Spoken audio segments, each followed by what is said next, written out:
LDF യോഗത്തിൽ പ്രതിപക്ഷ ഉപനേതാവ് സ്ഥാനം ചർച്ചയായില്ല. ജനങ്ങൾ അഭിമുഖീകരിക്കുന്ന പ്രശ്നങ്ങൾ മാത്രമാണ് തങ്ങൾ ചർച്ച ചെയ്തതെന്ന് LDF കൺവീനർ TP രാമകൃഷ്ണൻ പറഞ്ഞു. UDF സർക്കാർ ഇപ്പോൾ സ്വീകരിച്ചു വരുന്ന ജനവിരുദ്ധ നിലപാടുകൾ മാറ്റണം എന്ന് അദ്ദേഹം ആവശ്യപ്പെട്ടു.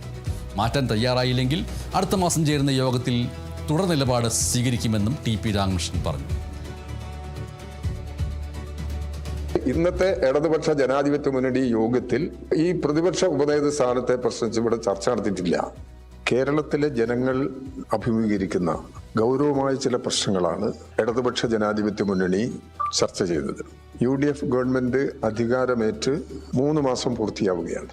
ആഗസ്റ്റ് 18-ന് 3 മാസമാകും.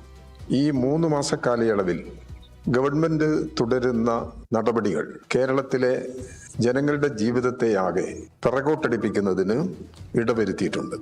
ഈ ജനവിരുദ്ധ നിലപാടിൽ നിങ്ങൾ മാറണം എന്ന് അവരോട് പറയുകയാണ്.